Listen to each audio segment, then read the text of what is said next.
जमीन पर जीत चुके थे, उसे कागजों में हारने का नतीजा है कि आज बांग्लादेश में जो हो रहा है, वहां पर भारतीय आर्मी ने सब कुछ किया, वहां पर भारतीय आर्मी का इंटेलिजेंस था, लेकिन हमने उस जंग को जीतने के बाद यूं ही दान कर दिया और आज हम इस हालात को देख रहे हैं। यह सब कुछ मोहम्मद यूनुस का एक प्लान्ड वे है, जहां पर वो इग्नोर कर रहे हैं इन सारी तस्वीरों को, इन सारे एट्रोसिटीज को।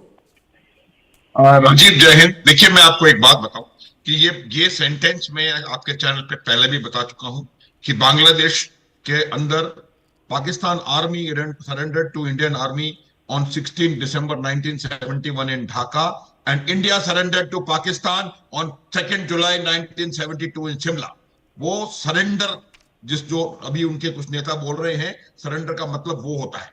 तो आपको मैं ये बताना चाहता हूं, देखिए कि जिस प्रकार से हम एक बहुत जबरदस्त पोजीशन में थे उस समय, और चीजों को हम अपनी तरफ 93,000 उनके सैनिक हमारे पास थे और 5600 स्क्वायर किलोमीटर जमीन हमारे पास सरप्लस थी, पूरा बांग्लादेश हमने लिबरेट करवा दिया था।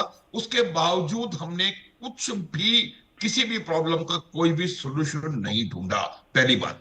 दूसरी बात, उसके बाद लगातार हमारी जो बांग्लादेश पॉलिसी रही वो एक बहुत फॉल्टी पॉलिसी रही। देखिए, आपकी आजादी के सिर्फ 3 साल या 4 साल बाद 71 में आप आजाद होते हैं दिसंबर में, और 75 में जिसने आपको आजाद कराया उसको उसके पूरे परिवार के साथ आप असैसिनेट कर देते हैं। ये किसी को नजर नहीं आया क्या? इसकी इंटेलिजेंस हिंदुस्तान के पास या बांग्लादेश के पास नहीं थी, या इसको ओवरलुक किया गया? कुछ ना कुछ हमको इसमें देखने की जरूरत है। तीसरी बात, उसके बाद से हमने कभी भी बांग्लादेश के साथ जिस प्रकार से हमको हैंडल करना चाहिए था उनको एक्सटर्नल अफेयर्स के थ्रू और हर तरह हर चीज से, उस प्रकार से हमने क्या किया?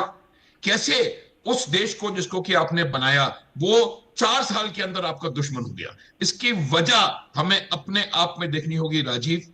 ये अब क्या है कि ये इतिहास हो गया है, इसको आप you can not undo it. अभी आपको आज की परिस्थिति को देखना पड़ेगा। आज बांग्लादेश में वही हालत है जो 1971 में थी, और वही जो उस समय भी ये 10% लोग और पाकिस्तान की आर्मी, ये लोग, इन्होंने पूरे बांग्लादेश के ऊपर अत्याचार किए। 30 लाख लोग मार दिए।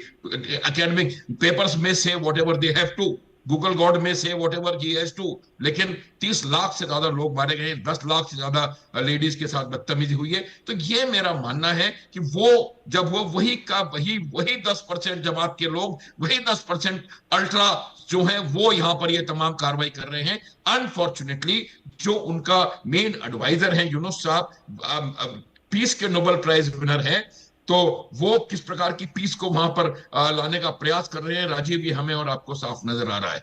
अब आप देखिए कि पूरी तरह से मैं उनके स्टेटमेंट से सहमत हूं कि उनको अब हिंदू मिलने बंद हो गए मारने के लिए, तो अब उन्होंने मुसलमानों पर जो कि अवामी लीग से संबंध रखते हैं या शेख मुजीबुर रहमान के साथ कोई भी कनेक्शन है, उनको मारना शुरू कर दिया। देखिए, एक बात मैं सर 1 मिनट के लिए आपको रोकता हूं, डिटेल आपसे इस पर भी लूंगा, लेकिन बांग्लादेश के गोपालगंज से बड़ी खबर सामने आ रही है, जहां पर अवामी लीग और एनसीपी के कार्यकर्ताओं में हिंसक झड़प हुई है। एनसीपी मतलब नेशनल सिटीजन्स पार्टी, और अवामी लीग के कार्यकर्ताओं में झड़प हुई है। यहां पर पुलिस की गाड़ियों में आग लगा दी गई, अवामी लीग के कार्यकर्ताओं को जमकर यहां पीटा गया। दीप्तो डे नाम का एक शख्स है जिसकी डेड बॉडी, जिसके शव को घसीट